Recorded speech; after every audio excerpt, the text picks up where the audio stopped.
Hi guys, it's Sam from Fluid Social. I'm here with Jack again, and we are just next to Ipanema Beach at the start of Leblon. Beautiful sea behind us, beautiful people around us. You can't see them all, but you better believe it. And we want to talk to you guys a bit about something we've been talking about, which is external validation.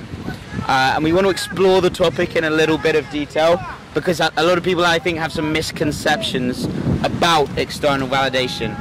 But I think the first point to make is that let's define it as the idea that you are constructing the idea of who you are, the idea of who you are, meaning the way you present yourself, the thoughts you're having, the behaviors that you've adopted, all of these things that we believe make up who we are. Let's define external validation as us defining ourselves by the way somebody else perceives us. So that would be, I'm defining myself by the understanding that another individual has about me.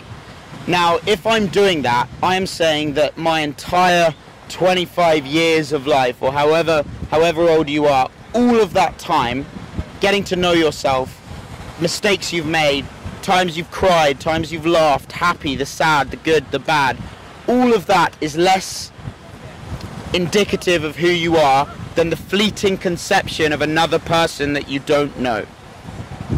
Just let that sink in.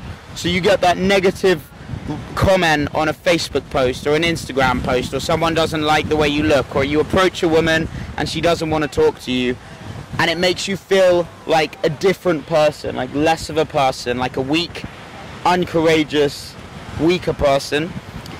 The idea that someone else's fleeting impression of you should hold any weight against the entire life experience that you've gathered up until this point is fucking crazy. So on the one hand, it's fucking crazy.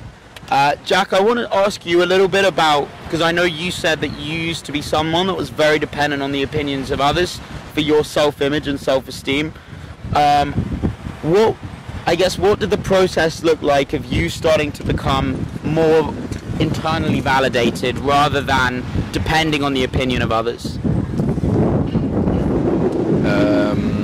Well, it kind of I became aware of it because of a relationship that I had, and I just got totally hooked on this person's validation, from whether it was on Instagram, whether it was, getting in contact with me or responding to my messages. And there was a bit of an aha moment, really, because I had built my whole all my mental energy was going into trying to get validation from another person.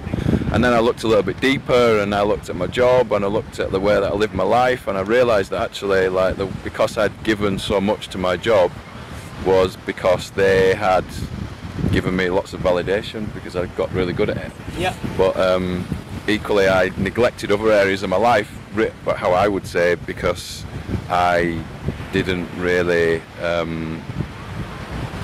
I didn't really properly value myself.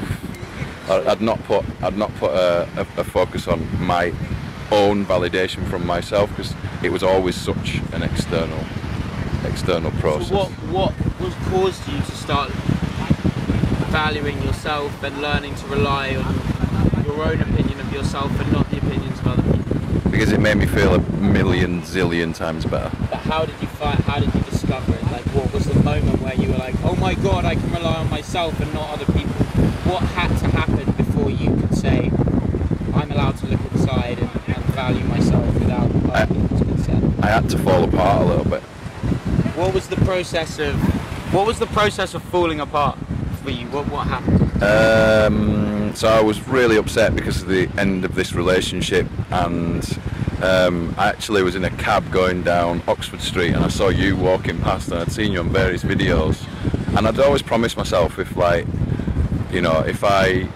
would do something quite brave, if I felt that I needed it. And at that point in time, I felt so low on myself, so like insecure about relationships, that I was like, right, I'm gonna do something about it.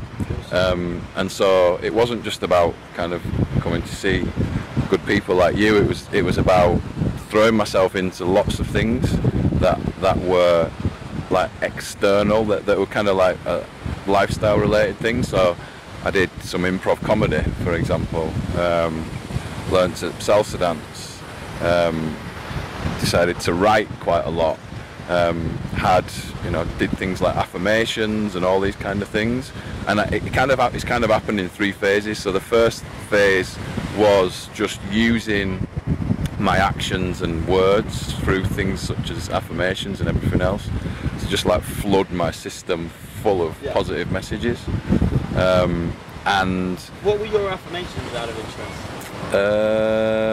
They were, funnily enough, because like me being like hitting rock bottom was really kind of related to relationships with women and how I saw myself. And so a lot of them were focused around creating positive messaging around how I view myself and how women like me. But what's happened now is like my affirmations now are very much more broader, and they're about life and what I want to achieve and everything else. So yeah, I guess the first phase is like flood the system.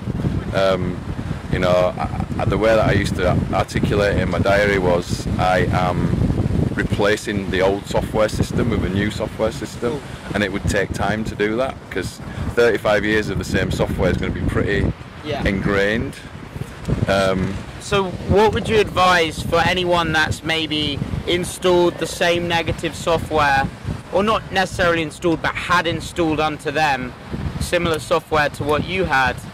Like, I guess it comes down to just like a difficult or a stressful childhood in some way, like a lot of negativity coming in. Like, tell people like what it was like, I guess, to have that negative hard software installed, and then how you started to overcome. Yeah, so I guess it's always funny talking about this, but like, you know, like I guess my family, like a working class family from the north of England, my mum was always a confident person, which she passed on to me, but she also didn't feel, she also wasn't the most, she didn't value herself as highly as she could, and me and her always joke about like our gene pool, and I talk about the things that I'm going to get eliminated from the gene pool, you know.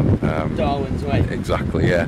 And so went to a not great comprehensive school in Bradford. It wasn't really kind of, I guess, aligned with who I am. Yeah. And I just got very good at taking on other people's identities as a way of surviving. Sure. And then university, same thing happened. And then moving to London, same thing happened. So I got very good at being almost like a chameleon, social chameleon. And I got to the point where I was like 35, and I'd just been doing it for all my life, and there was something missing on the inside. Yeah, 100%. I guess I'm still interested in this external validation idea. You know, we talked before about adopting 1,000 people's conceptions of you and somehow believing that the average of those 1,000 conceptions is more real than you at your best and you at your worst, and you when you're completely present and you understand what's going on. So what was it like for you? Was there any particular moment you remember in the process of going from a place of unknowingly relying on other people? Was there any moment where you were like, fuck, I now value myself by my own standards? Was there a moment you could describe? Yeah, I guess like it's really simple. Social media, like the way I used to use Instagram was about getting validation from people, and the way that I use it now is very different. I use it now because I want to do something for me. It's about me being proud of something. and again, I guess it's all about the motivations of somebody's behaviour. Like, you know, why a year ago or 2 years ago, why would I talk to a woman or approach a woman that's a new person, that's not like already a friend or anything like that? It, you know, in my mind, overtly, it would be about, oh, I really want to get some kind of approval from this person. Whereas now, I think, certainly when it comes to meeting new people, I try and do it for me. Yeah. Because I'm showing myself that I do have the value, I can do it, and I don't need to rely on external forces for me to feel good about myself. I can feel good myself. Awesome stuff. So in terms of just coming back, so we're thinking about external validation, and now you're taking this kind of journey where you can't even rely on external validation if you want to, because you're basically all alone this year, in the least morbid way possible. It's all about you going out and making things happen for yourself.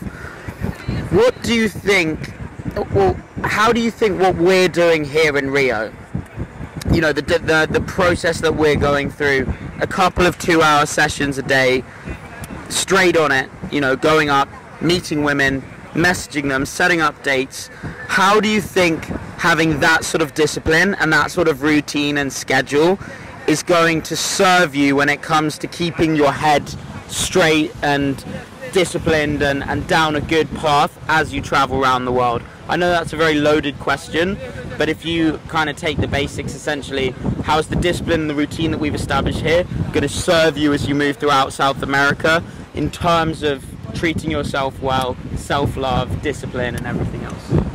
Well, it's not just about like the 2-hour sessions that you talked about.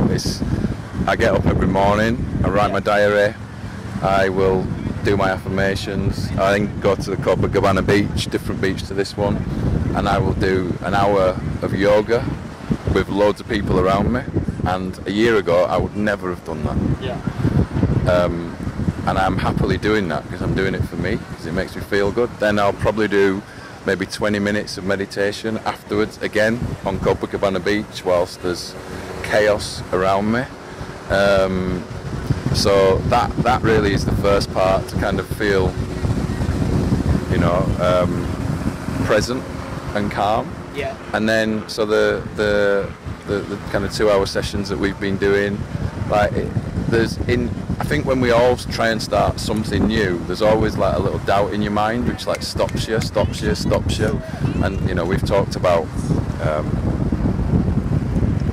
kind of where I'm at, and I'm still working to try and stop that voice that says no, yeah, from stopping me to do stuff. And the reason why is because there's been a number of situations, probably since I first met you in February, yeah, where there's been a really beautiful woman, and it's very obvious that there needs to be a conversation to be had, and I've not done it, maybe like 6 or 7 times, and I don't want to be like that anymore.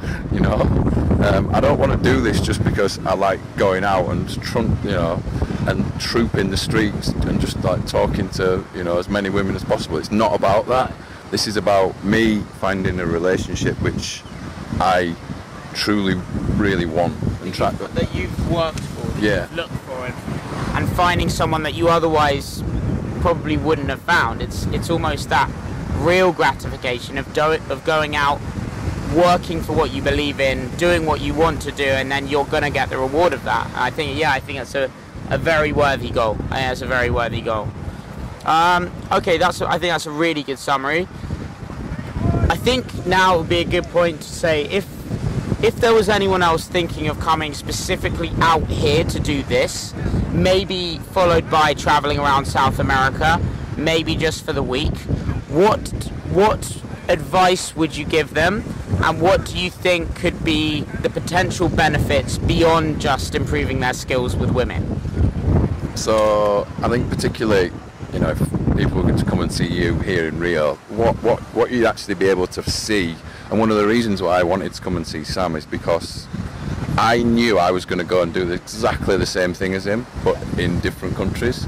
So I thought, there's somebody that I might be able to get some ideas from. I might be able to learn some of the things that he has already learned, and maybe so I can maybe bypass those mistakes. I'll obviously make other mistakes, but like if I can, you know, if I can learn from Sam, then that'd be amazing.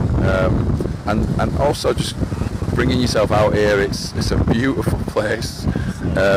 It's the culture is different. I live in London. The culture is different to London. So different to London. People appreciate, you know, me and Sam are exotic beings here in Brazil, and they love us. So it's just a different culture, a different way of doing it.